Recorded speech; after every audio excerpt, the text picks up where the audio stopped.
और प्रत्यय के बारे में बताने जा रही हूँ। सबसे पहले मैं उपसर्ग के बारे में बताने जा रही हूँ।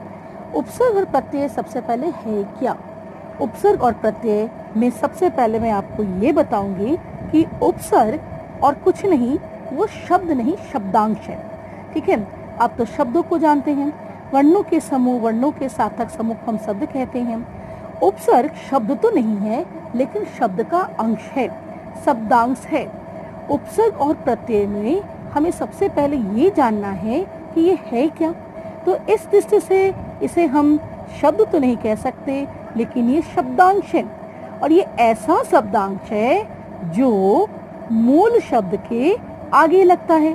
कहने का अर्थ है वो अकेले कुछ काम नहीं कर पाता है, तो उसे सबसे पहले जो शब्दांश होते हैं, शब्द नहीं शब्दांश जो होते हैं, ये अकेला कोई काम नहीं कर पाता है, इसे मूल शब्दों के आगे लगना होता है। जैसे यहाँ पर आप मूल शब्द देख रहे हैं कि जिसका हमें पूरा अर्थ मिलता है, वर्णों का समूह जिसका हमें पूरा अर्थ मिलता है, उसे हम मूल शब्द कहते हैं।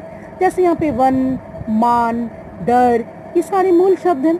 इनके आगे में लगे हुए जो शब्दांश, मतलब जो शब्दांश मूल शब्दों के आगे लगते हैं कुछ नए शब्दों को बनाने के लिए, ठीक है, जिसके कारण नए शब्द बने हैं, आप देख सकते हैं। ठीक है, उपवन, सम्मान, निडर, तो मूल शब्दों के आगे जो शब्दांश लगते हैं और उसके कारण जो नए शब्द बनते हैं, इन्हें हम कहते हैं उपसर्ग। ठीक है, मूल शब्दों के आगे जो शब्दांश लगे, उसके कारण जो नए शब्द बने, उसे हम कहते हैं उपसर्ग। तो इसका मतलब ये हुआ कि उपसर्ग क्या है? शब्दांश है। अच्छा, उसका काम क्या है फिर? ये कैसा शब्दांश है? ये ऐसा शब्दांश है जिसका काम है नए शब्दों को बनाना।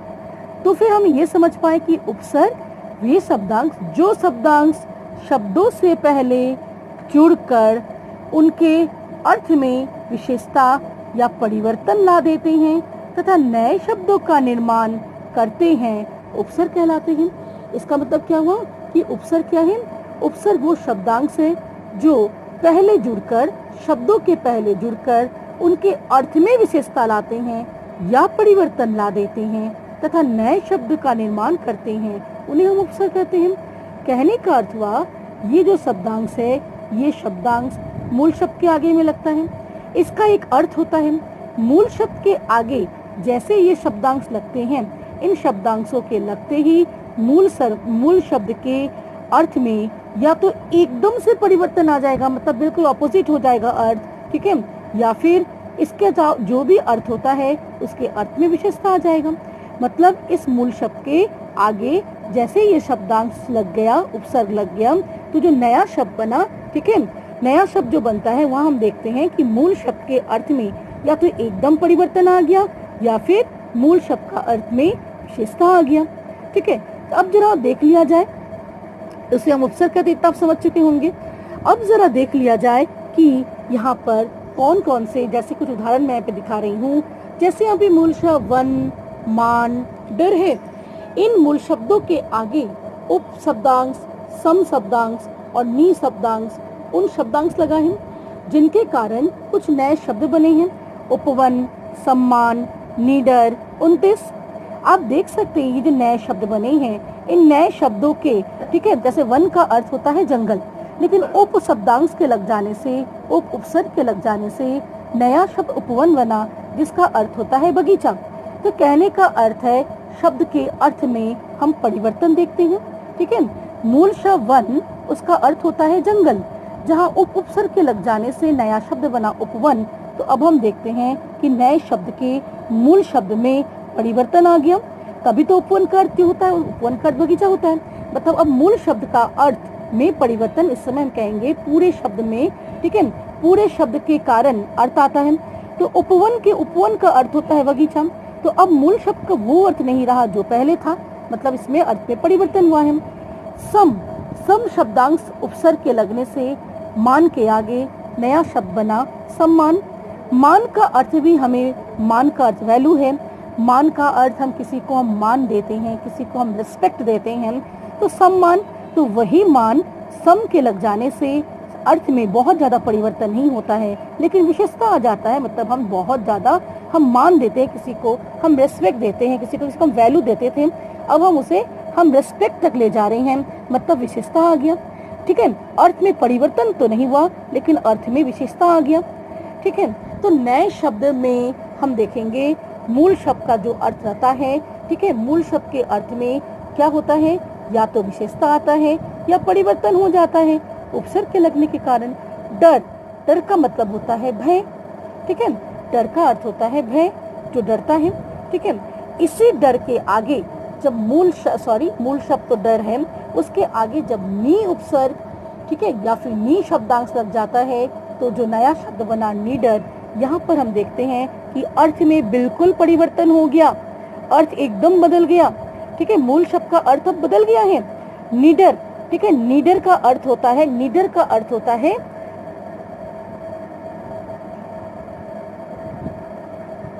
एकदम, जो क्या होता है, साहसी, ब्रेव। ठीक है, डर मतलब जो डरता है, जिसे भय है, जो भयभीत है। ठीक है, जो भय पाता है उसे हम डर कहते हैं। लेकिन नी उपसर्ग के लग जाने से जो नया शब्द बना निडर, बिल्कुल अर्थ में हम परिवर्तन देखते हैं। ठीक है, निडर का अर्थ होता है जो भयभीत नहीं होता है, जो साहसी है, मतलब मूल शब्द का अर्थ यहाँ पर बदल जाता है। नी उपसर्ग के लग जाने से मूल शब्द के अर्थ में परिवर्तन हो जाने के कारण ही पूरे शब्द का अर्थ हुआ निडर, मतलब पूरे शब्द का अर्थ हुआ साहसी, भयहीन। वैसे ही 30 जहाँ पे उनके लग जाने से नया शब्द 29 बना, अब जो है मूल शब्द के अर्थ में हम परिवर्तन हो जाता है। हम देखते हैं क्या बना यहाँ पर, मूल शब्द का अर्थ जो है वो बदल कर, ठीक है, वो बदल जाता है, यहाँ भी हम परिवर्तन देखते हैं। तो उपसर्ग का अर्थ हुआ कि वे शब्दांश जो नया शब्द तो बनाते हैं। ठीक है, उपसर्ग का अर्थ हुआ वे शब्दांश जो नया शब्द तो बनाते हैं, साथ ही उन शब्दों के अर्थ में, ठीक है, मूल शब्द का जो अर्थ रहता है उस अर्थ में विशेषता और परिवर्तन भी आ जाता है। मूल शब्द के अर्थ में विशेषता तथा परिवर्तन को लाते हुए नए शब्दों का निर्माण करना ही उपसर्ग होता है। अब हम आते हैं उपसर्ग के भेदों की ओर। उपसर्ग के 4 भेद माने गए हैं। ठीक है, उपसर्ग के भेद कितने हैं? उपसर्ग के 4 भेद माने गए हैं। ठीक है, पहला है संस्कृत के उपसर्ग, दूसरा है हिंदी के उपसर्ग, तीसरा है उर्दू के उपसर्ग, चौथा है संस्कृत के अव्यय। तो सबसे पहले जो संस्कृत के उपसर्ग हैं उन्हें हम तत्सम का उपसर्ग भी, उसे हम तत्सम, क्योंकि संस्कृत को तत्सम कहा जाता है। ठीक है, तत्सम शब्द, तत्सम भाषा या जो भी हो, तत्सम के शब्द, संस्कृत की भाषाओं को तत्सम के शब्द कहा जाता है। ठीक है, तो संस्कृत के उपसर्ग को हम तत्सम के उपसर्ग भी कहते हैं, हिंदी के उपसर्ग को तद्भव के उपसर्ग, उर्दू के उपसर्ग विदेशी उपसर्ग और संस्कृत के अव्यय। ठीक है, कुछ संस्कृत के अव्यय भी हैं जो उपसर्गों की तरह जो है प्रयोग में लाए जाते हैं। तो इस तरह से हम उपसर्ग के 4 भेद हम देखते हैं। ठीक है, सबसे पहले हुआ संस्कृत के उपसर्ग, दूसरा हुआ हिंदी का उपसर्ग, तीसरा हुआ उर्दू के उपसर्ग, विदेशी इस भी हम कहते हैं, आगत कहते हैं, और चौथा हुआ संस्कृत के अव्यय जिसका हम उपसर्गों की तरह प्रयोग करते हैं। ठीक है, सबसे पहले हम उपसर्ग के 4 भेदों में हम पहले वाले भेद को हम देखते हैं।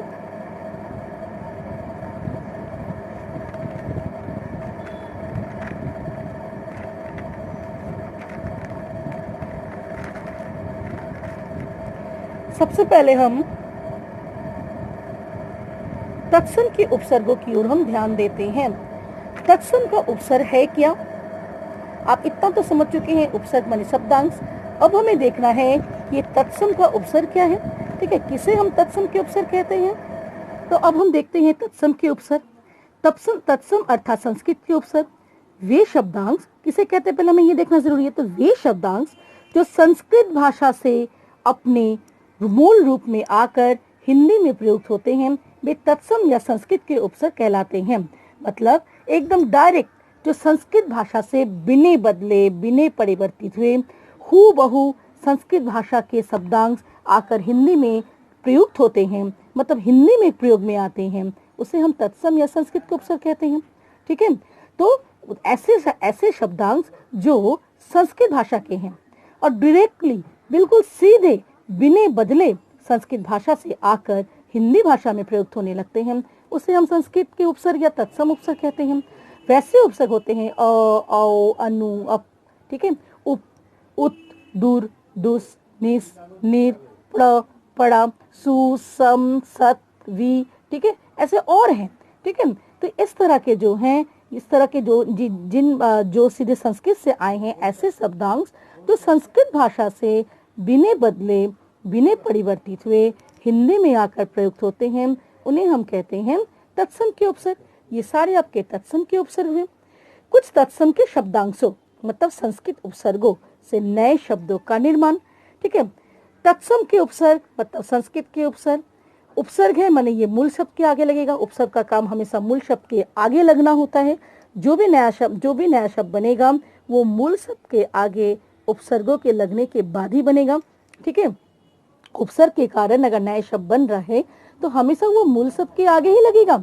तो अ, आओ, और मैं कुछ उदाहरण यहाँ दिखा रही हूँ, सम, सत, ये सारे तत्सम के उपसर्ग हैं। आपके पाठ्य पुस्तक में भी उपसर्गों को दिया गया है। तत्सम के उपसर्गों को आप देखिएगा, वो संस्कृत के ऐसे बशर्ते ये है कि शर्त ये है कि उसे सिर्फ संस्कृत भाषा से बिने बदले हुए हिंदी में आना है, ठीक है। ये सारे ऐसे उपसर्ग हैं जो हिंदी में आए हैं किंतु ये संस्कृत भाषा के शब्दांश हैं। ये संस्कृत से आकर हिंदी में प्रयुक्त हुए हैं, ठीक है। इस कारण इन्हें तत्सम उपसर्ग कहा गया है, ठीक है। तत्सम शब्दों से तत्सम शब्द के शब्दांश हैं, तो इस कारण इन्हें तत्सम के उपसर्ग कहा गया है, संस्कृत का उपसर्ग कहा गया है।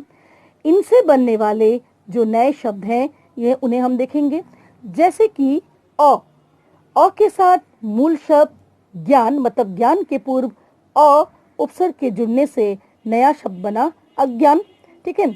अज्ञान शब्द में हम देखते हैं कि किस तरह से शब्द अर्थ में परिवर्तन होता है।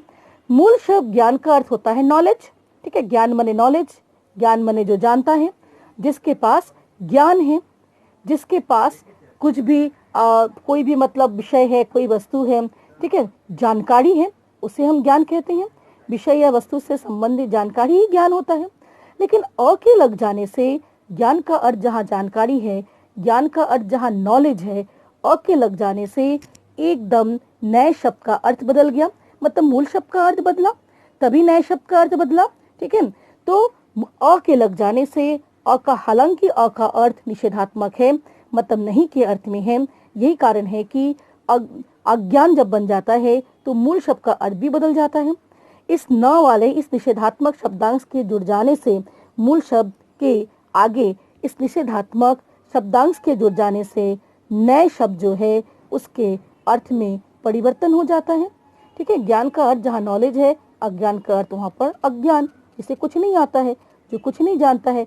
इसका अर्थ क्या हुआ कि यहाँ पर शब्दांश के जुड़ जाने से नए शब्द के अर्थ में हम देखते हैं कि बिल्कुल नए शब्द का अर्थ अलग है, मूल शब्द के अर्थ से नए शब्द का अर्थ अलग है, मतलब मूल शब्द के अर्थ में परिवर्तन हुआ है, ठीक है। शब्दांश के आने से मूल शब्द के अर्थ में परिवर्तन हुआ, तभी नए शब्द का अर्थ जो है परिवर्तित हुआ।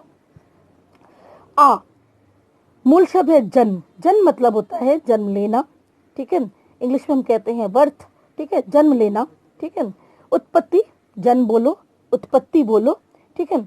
लेकिन वहां पर आ के लग जाने से आजन्म जो नया शब्द बना, यहाँ पर अर्थ में परिवर्तन हुआ। यहाँ पे सिर्फ जन्म लेने को हम कहते हैं जन्म, लेकिन आजन्म का अर्थ होता है जीवन भर, मतलब अर्थ में परिवर्तन हो गया, ठीक है। आ उपसर्ग के जन्म के आगे आ उपसर्ग के लगने से नया शब्द आजन्म जो बना, इसके अर्थ में हम देखते हैं मूल शब्द के अर्थ से इस नए शब्द के अर्थ में परिवर्तन होता है। इस नए शब्द के अर्थ में हम परिवर्तन देखते हैं। इसका अर्थ है कि मूल शब्द के अर्थ में परिवर्तन हुआ, ठीक है। मूल शब्द के अर्थ में परिवर्तन ला दिया गया, इस आ के कारण परिवर्तन आ गया। जन्म का अर्थ होता है उत्पत्ति, जन्म का अर्थ होता है जन्म, बर्थ, लेकिन आ के जुड़ जाने से नया शब्द आजन्म बना, जिसका अर्थ होता है जीवन भर, जीवन पर्यंत। इसका मतलब है कि आ उपसर्ग के लग जाने से मूल शब्द के अर्थ में परिवर्तन हुआ, तभी नए शब्द का अर्थ है जीवन भर। तो वैसे ही एक और देखते हैं उदाहरण, औ गुण मतलब होता है क्वालिटी, गुण मतलब होता है विशेषता, लेकिन वहाँ पे औ के लग जाने से बिल्कुल अर्थ जो है परिवर्तित हो गया। अवगुण का अर्थ होता है जिसमें बिल्कुल कोई गुण ना होना, जिसमें बिल्कुल कोई क्वालिटी ना हो, विशेषता ना हो, तो अर्थ में हम देखते हैं परिवर्तन आ गया। ठीक है, वैसे ही सम, मान, मान जो है आपको पहले ही मैं बताई थी। ठीक है, मान वैल्यू, मान मूल्य, सम के लग जाने से उसके अर्थ में विशेषता आ गया, सम्मान। ठीक है, विशेषता आ गया। जन, मनुष्य। ठीक है, बहुत तरह के मनुष्य होते हैं, अच्छे मनुष्य हैं, बुरे मनुष्य हैं, मतलब सत के लग जाने से जो नया शब्द बना सज्जन, तो अर्थ में विशेषता आ गया। ठीक है, तो ये सारे शब्द, ये सारे जो नए शब्द देख रहे हो, ये शब्दांश के कारण नए शब्द, ये जो नए शब्द बने हैं मूल शब्द के आगे शब्दांशों के लगने से बना है। ये सारे के सारे जो शब्दांश हैं ये संस्कृत भाषा से आए हुए हैं, इसलिए इन्हें तत्सम के उपसर्ग, तत्सम के शब्दांश, तत्सम उपसर्ग कहा गया है। वैसे हमारा दूसरा है हिंदी के उपसर्ग, तद्भव उपसर्ग। वे शब्दांश जो संस्कृत भाषा से आकर थोड़ा परिवर्तित होकर हिंदी में प्रयुक्त होते हैं हिंदी के उपसर्ग या तद्भव उपसर्ग कहलाते हैं। मतलब अभी मैंने आप लोगों को बताया कि संस्कृत के भाषा से सीधे सीधे हिंदी के भाषा में आकर प्रयुक्त होने वाले उपसर्ग तत्सम के उपसर्ग कहलाते हैं। अब वैसे शब्दांश जो संस्कृत भाषा से आ तो रहे हैं लेकिन आने के बाद थोड़ा परिवर्तित हो जाते हैं, थोड़ा परिवर्तित होकर हिंदी में प्रयुक्त होने लगे हैं, उन्हें हम कहते हैं हिंदी के उपसर्ग या फिर तद्भव उपसर्ग। ठीक है, उन्हें हम हिंदी के उपसर्ग या तद्भव उपसर्ग कहते हैं। जैसे अध, अन, उन, नी, भर, पर, बिन आदि। कहने का अर्थ है ये ऐसे शब्दांश है जो संस्कृत भाषा से आकर परिवर्तित होकर, ठीक है, थोड़ा परिवर्तित होकर वो क्या करते हैं, हिंदी भाषा में जुड़ जाते हैं। हिंदी के उन्हें हम लोग कहते हैं तद्भव के उपसर्ग। हिंदी के उपसर्ग से कुछ नए शब्दों का निर्माण। तद्भव के उपसर्ग मतलब जैसे अध, मूल शब्द है मड़ा, मड़ा का जो मड़ा मतलब जो मृत्यु को प्राप्त है, ठीक है, उसे हम मड़ा कहते हैं। अधमड़ा कहने से देखो जो है अर्थ में विशेषता आ गया, बिल्कुल मड़ा नहीं, अधमड़ा, मड़ा हुआ है मृत प्राय, उसे हम अधमड़ा कहते हैं, मतलब अर्थ में विशेषता आना। पका, जो खाना पूरा पक गया है उसे हम लोग पका कहते हैं। ठीक है, या फिर जो फल पके हुए हैं, राइप हैं, पूरे तैयार फल हैं, परिपक्व फल हैं, उसे हम पका कहते हैं। अध, अध कहने से क्या हुआ, आप देख सकते हैं कि यहाँ पर उस अर्थ में विशेषता आया हुआ है। ठीक है, पका ही है लेकिन वो अभी पकने में पूरा पका हुआ नहीं है। ठीक है, कहने का अर्थ है कि यहाँ पे अर्थ में विशेषता आ गया। ठीक है, पका माने एकदम पक जाना, सेम वे में काम हो रहा है लेकिन अभी तक ये पूरा पका नहीं है, आधा पका हुआ है, तो इसे हम लोग यहाँ पे देखते हैं कि पका और अधपका में अर्थ में विशेषता हो जाता है। ठीक है, इस शब्दांश के आने के कारण। 30, उनके लग जाने से 30 नया शब्द जो बना, यहाँ तो हम परिवर्तन ही देखते हैं। ठीक है, इसका और इसका अर्थ एकदम अलग है। ठीक है, 30 मतलब 30, लेकिन 29 जो कि कम है वो सेम तो है नहीं। ठीक है, इसका मतलब हुआ कि मूल शब्द के आगे उन उपसर्ग के लगने से अर्थ में, मूल शब्द के अर्थ में परिवर्तन हुआ, तभी नए शब्द का अर्थ जो है अलग है, परिवर्तन माने अलग। अच्छा, नी जो है आप तत्सम में भी देखे हैं, कुछ ऐसे शब्दांश भी हैं जो दोनों उपसर्गों में हैं, ये हिंदी में भी है। ठीक है, नी जो है मतलब ये संस्कृत के शब्दांश है। नी आपको पहले भी मालूम है कि तत्सम के शब्द, तत्सम मतलब ये हिंदी संस्कृत से आए हैं। ठीक है, संस्कृत से आकर बिना बदले हिंदी में प्रयुक्त हुए हैं, उसे हम लोग कहते हैं तत्सम। ये संस्कृत से आए तो हैं, आकर थोड़ा बदले हैं, ऐसा यहाँ पे कहा जा रहा है। मतलब तद्भव के उपसर्ग में भी हम नी को हम देख रहे हैं, तो कहने का अर्थ है नी जो है ये ऐसा उपसर्ग है जो तत्सम में भी है, तद्भव में भी ऐसे कुछ उपसर्ग हमें दिखते हैं। ठीक है, यहाँ डर के साथ नी, डर के आगे डर जो है भयभीत होना, डर के आगे नी उपसर्ग के लगने से नया शब्द बना निडर जहाँ पे एकदम हम अर्थ में परिवर्तन देखते हैं। निडर माने साहसी, जिसमें बिल्कुल कोई डर नहीं होता है। पेट मतलब हमारा उदर, बेली, सिर्फ पेट, पेट मतलब पेट, बेली उदर, लेकिन उसके आगे भर शब्दांश के लग जाने से नया शब्द भरपेट बना। मतलब अर्थ में हम क्या देखते हैं, विशेषता, पेट जो है वो भरा हुआ है। पहले हम सिर्फ पेट की बात बता रहे थे, अब पेट जो है कैसा है, वो भरा हुआ पेट है। मतलब शब्द के अर्थ में, मूल शब्द के अर्थ में विशेषता आया भर के जुड़ जाने से। ठीक है, सक माने प्रयास, इसके आगे भर शब्दांश के लग जाने से नया शब्द भरसक बना, मतलब पूरा प्रयास, मतलब अर्थ में विशेषता लगा। जो शब्द का अर्थ है उसी अर्थ से संबंधित अगर शब्दांश के लगने पर भी होता है तो वहां पे विशेषता कहते हैं, और अर्थ अगर बिल्कुल बदल जाए तो वहां पे परिवर्तन कहते हैं। तो इस दृष्टि से आप देख सकते हैं कि तद्भव के उपसर्ग मूल शब्दों के आगे लगकर, ठीक है, तद्भव के उपसर्ग मूल शब्दों के आगे लगकर नए शब्द बने, जहां पर नए शब्द में हम देख रहे हैं कि मूल शब्द के अर्थ में या तो परिवर्तन हुआ है या विशेषता आया है। ठीक है, अब हम आगे आते हैं आगत विदेशी उर्दू के उपसर्ग। अच्छा, उर्दू के उपसर्ग हम किसे कह रहे हैं?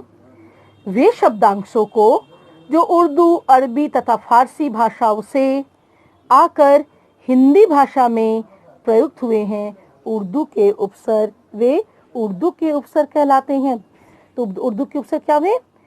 ठीक है, वे शब्दांशों को जो उर्दू, अरबी तथा फारसी भाषाओं से आकर हिंदी में प्रयुक्त हुए हैं, वे उर्दू के उपसर्ग कहलाते हैं।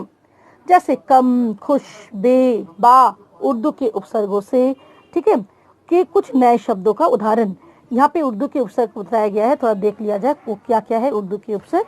ठीक है, उर्दू के उपसर्ग मतलब वे शब्दांश जो उर्दू से, अरबी से तथा फारसी शब्दों से, फारसी भाषाओं से आकर, ठीक है, फारसी भाषाओं से आकर हिंदी में प्रयुक्त हुए हैं, वे उर्दू के उपसर्ग कहलाते हैं।